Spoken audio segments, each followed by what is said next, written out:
కూటమిలో వదినమ్మ గురించి మాట్లాడదామా? ఈ కూటమిలో ఉన్న వదినమ్మ బాబు చేరమంటే ఈ వదినమ్మ కాంగ్రెస్ లో చేరింది. ఇదే బాబు బీజేపీకి ట్రాన్స్ఫర్ ఆర్డర్ ఇచ్చిన వెంటనే బీజేపీకి చేరింది.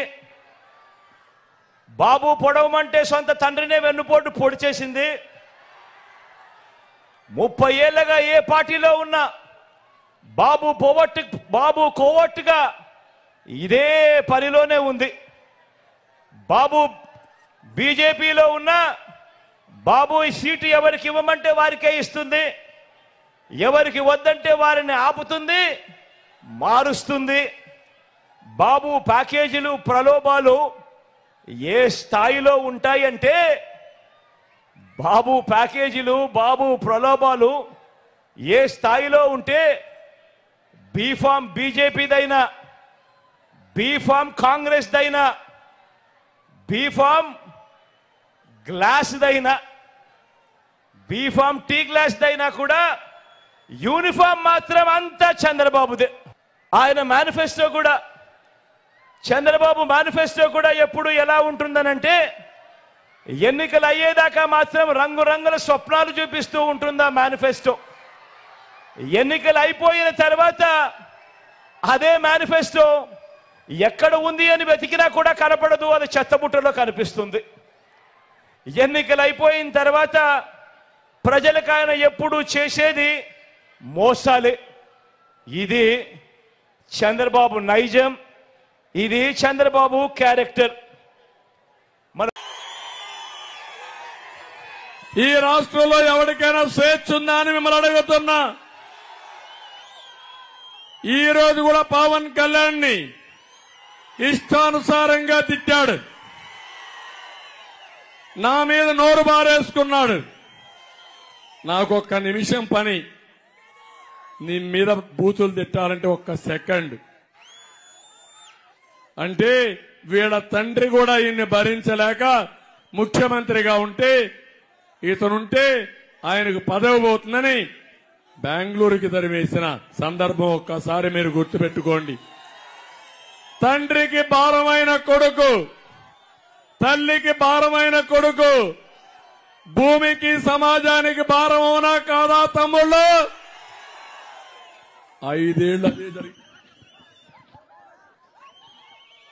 5 ఏళ్ళు అదే జరిగింది. ఈ రాష్ట్రం సర్వనాశనమైంది, విధ్వంసం. ఈయన పరిపాలన విధ్వంసంతోనే ప్రారంభమైంది. ఆ విధ్వంసం చూస్తే మొట్టమొదటిసారిగా ప్రజావేదిక కూల్చివేసి అక్కడి నుంచి అమరావతి అన్ని కూడా చేసే పరిస్థితికి వచ్చాడు. మీరు ఈరోజు చూడండి, కియా మోటార్ తీసుకొస్తే అభివృద్ధి, అమరావతిని నాశనం చేస్తే విధ్వంసం. అవునా కాదా? నీళ్లు తీసుకొచ్చి పొలాలకు బారిస్తే అది అభివృద్ధి. పోలవరం ప్రాజెక్టుని గోదావరిలో కలిపేస్తే అది విధ్వంసం. అవునా కాదా తమ్ముళ్ళు? ఆలోచించండి. ఇలాంటివన్నీ చూసినప్పుడు ఈ రాష్ట్రంలో పెట్టుబడులు రాకుండా పారగొట్టిన దుర్మార్గుడు ఈ జగన్మోహన్ రెడ్డి. పెట్టుబడి తేవాలంటే చాలా కష్టపడాలి, తరిమేయాలంటే ఎంతో పడుతుంది. ఒక్కసారి చాలు, ఒక 100 కోట్లు డబ్బులు లేకపోతే నిన్ను బెదిరిస్తానంటే పారిపోతారు.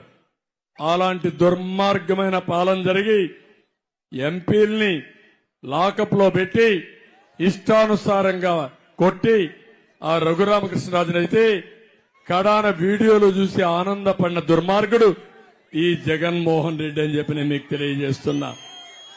ఇప్పుడు వివేకానంద రెడ్డి విషయంలో కోర్టుకెళ్లి సిగ్గు కూడా లేకుండా మళ్ళా ఒక ఆర్డర్ తెచ్చుకున్నాడు. ఏమని ఎవరు మాట్లాడకూడదంట. అంటే దాని వాస్తవాలు బయట రాకుండా ఎప్పటికప్పుడు కప్పిపుచ్చుకోవడానికి ప్రయత్నం చేసే వ్యక్తి ఈ జగన్మోహన్ రెడ్డి అని చెప్పి నేను మీకు తెలియజేస్తున్నాను. మళ్లీ మీ అందరిని అడుగుతున్నా, మీకు భవిష్యత్తు కావాలన్నా మీ పిల్లలకు లేదా అని మిమ్మల్ని అడుగుతున్నా. ఇదే మరి అరాచక పాలనలో మీరుంటారా అని మిమ్మల్ని అడుగుతున్నా. అందుకే మేము ఈ రోజు మీరు చూస్తే 3 పార్టీలు కలిసి పొత్తులో వచ్చాం. ఈ విషయం కూడా నేను చెప్పాలి. ఇక్కడ మైనారిటీ సోదరులు కూడా ఉన్నారు. అందరికీ అర్థం కావాల్సిన అవసరం ఉంది. 13 లక్షల కోట్ల రూపాయల అప్పు ఉంది. ఇంకో పక్క రాష్ట్రాన్ని అభివృద్ధి చేయాలంటే కేంద్ర సహకారం కూడా అవసరం. తెలుగుదేశం పార్టీ ఒకటే మీరు గుర్తుపెట్టుకోండి. 95 నుంచి 2004 వరకు ఎన్డీఏలో మేము భాగస్వాములుగా ఉన్నాం. ఎప్పుడైనా మైనారిటీకి అన్యాయం జరిగిందా ఆలోచించమని మీ అందరినీ కోరుతున్నా. ఆ రోజుల్లోనే 13 జిల్లాల్లో ఉర్దూను 2వ భాష చేసిన పార్టీ తెలుగుదేశం పార్టీ.